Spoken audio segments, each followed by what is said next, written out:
નમસ્કાર મિત્રો, સ્વાગત કરું છું આપ સર્વ કોઈ મિત્રોનું ગવર્મેન્ટ જોબ ઇન્ફોના યુટ્યુબ પ્લેટફોર્મ પર।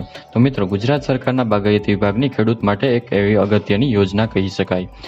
જો ખેડૂતોએ વાડીએ અથવા તો ખેતરમાં પાણીનો ટાંકો બનાવવો હોય તો પાણીનો ટાંકો બનાવવા માટે સહાય આપતી યોજના અમલમાં મૂકવામાં આવી છે। જે યોજના અંતર્ગત ખેડૂતને ટાંકો બનાવવા માટે ખેડૂતને 75,000 સુધીની સહાય આપવામાં આવે છે। તો વર્ષ 2024-25 માટે આ યોજનાના અરજી ફોર્મ શરૂ કરી દેવામાં આવ્યા છે। તો આ યોજના વિશે આપણે તમામ પ્રકારની માહિતી આ એક જ વિડીયોમાં મેળવીશું। તે પહેલા વિડીયો ગમે તો લાઇક અને શેર કરી દેજો। ચેનલમાં નવા હોય તો ચેનલને સબસ્ક્રાઇબ કરી દેજો।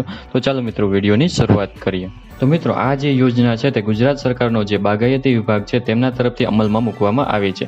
તો મિત્રો, ડ્રીપ ઇરિગેશન માટે પાણીનો ટાંકો બનાવવો હોય તો ત્યાં ટાંકો બનાવવા માટે ખેડૂતોને સહાય આપવામાં આવે છે।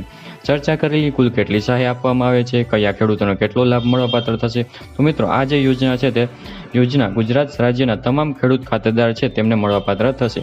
પછી તે એસસી કેટેગરીના ખેડૂત હોય, એસટી કેટેગરીના ખેડૂત હોય કે પછી સામાન્ય કેટેગરીના ખેડૂત હોય કે પછી ઓબીસી એટલે કે સામાજિક અને શૈક્ષણિક રીતે પછાત વર્ગના ખેડૂત હોય અથવા તો ઈડબ્લ્યુએસ કેટેગરીના ખેડૂત હોય, તો કોઈ પણ કેટેગરીના ખેડૂત હોય તો આ યોજનાનો લાભ મેળવી શકશે। કયા ખેડૂતને કેટલી સહાય આપવામાં આવે છે તેના વિશે ચર્ચા કરીએ તો અહીં યુનિટ કોસ્ટ છે તે રૂપિયા 1 લાખ ગણવાની રહેશે।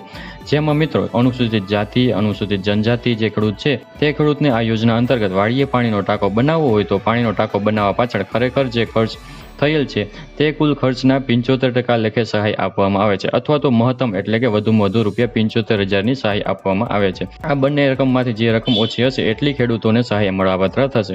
તે સિવાય જે ખેડૂતો છે જેમ કે અસામાન્ય વર્ગના ખેડૂતો છે, ત્યાર પછી ઓબીસી કેટેગરીના ખેડૂતો છે, ઈડબ્લ્યુએસ કેટેગરીના ખેડૂત છે, તો તે ખેડૂતોને આ યોજના અંતર્ગત વાડીએ પાણીનો ટાંકો બનાવવો હોય તો ટાંકો બનાવવા પાછળ જે ખરેખર ખર્ચ થયેલ છે તે ખર્ચના કુલ 50% લેખે સહાય આપવામાં આવે છે, અથવા તો મહત્તમ એટલે કે વધુમાં વધુ રૂપિયા 50,000ની સહાય આપવામાં આવે છે। આ બંને રકમમાંથી જે રકમ ઓછી હશે તેટલી ખેડૂતોને સહાય મળવાપાત્ર થશે।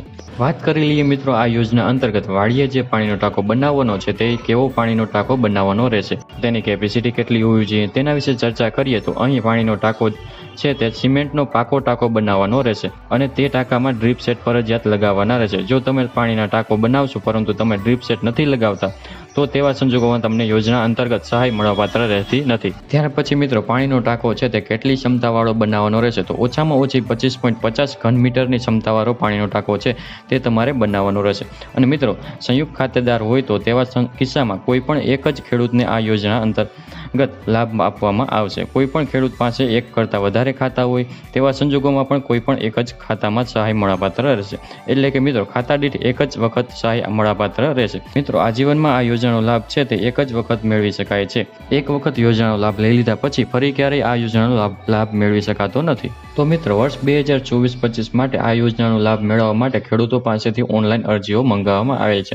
ઓનલાઈન અરજી ફોર્મ 12 માર્ચ 2024થી શરૂ કરી દેવામાં આવ્યા છે। 12 માર્ચ 2024થી લઈને 11 મે 2024 સુધીમાં તમારે ઓનલાઈન અરજી કરી દેવાની રહેશે। ઓનલાઈન અરજી આઈ ખેડૂતનું પોર્ટલ છે જે iKhedoot.gujarat.gov.in ની વેબસાઇટ છે તે વેબસાઇટ પર જઈને 11 મે 2024 સુધીમાં ઓનલાઈન અરજી ફોર્મ ભરી દેવાનું રહેશે। ઓનલાઈન અરજી ફોર્મ ભર્યા પછી તેની પ્રિન્ટ તમારે કાઢી લેવાની રહેશે। અરજી ફોર્મની પ્રિન્ટ કાઢ્યા પછી તેની સાથે તમામ ડોક્યુમેન્ટ સાથે જોડવાના રહેશે।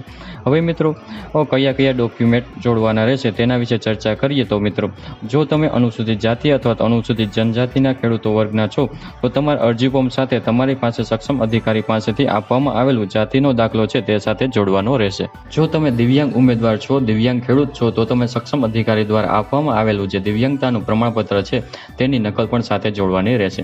ત્યાર પછી મિત્રો, ગામ નમૂના નંબર 7, 12 અને 8 ની નકલ પણ સાથે જોડવાની રહેશે। તમારું આધાર કાર્ડ છે તેમની નકલ જોડવાની રહેશે। બેંક ખાતાની નકલ છે તે જોડવાની રહેશે અથવા તો રદ કરેલ ચેક સાથે જોડવાનો રહેશે। ત્યાર પછી મિત્રો, વન અધિકારી પત્ર ધરાવતા હોય તો તેની નકલ સાથે જોડવાની રહેશે। તે સિવાય મિત્રો, સંયુક્ત ખાતેદાર હોય તો તેવા સંજોગોમાં અન્ય ખેડૂતોનું સંમતિપત્ર સાથે જોડવાનું રહેશે। તો અરજી ફોર્મની સાથે આટલા ડોક્યુમેન્ટ જોડવાના રહેશે। ત્યારબાદ મિત્રો, તમારા જિલ્લામાં આવેલી બાગાયત વિભાગની કચેરી છે તે કચેરી ખાતે તમે જે તારીખે ફોર્મ ભરો છો તે તારીખથી લઈને 7 દિવસની અંદર તે કચેરીની અંદર તમારું અરજી ફોર્મ જમા કરાવી દેવાનું રહેશે। તો આવી રીતે મિત્રો, બાગાયતી વિભાગ દ્વારા ખેડૂતો માટે અગત્યની યોજના અમલમાં મૂકી છે, જેની અરજી તમારે 11 મે 2024 સુધીમાં કરી દેવાની રહેશે। તો આશા રાખું છું કે વિડીયો પસંદ આવ્યો હશે। વિડીયો પસંદ આવ્યો હોય તો લાઇક અને શેર કરી દેજો। ચેનલમાં નવા હોય તો ચેનલને સબસ્ક્રાઇબ કરી દેજો।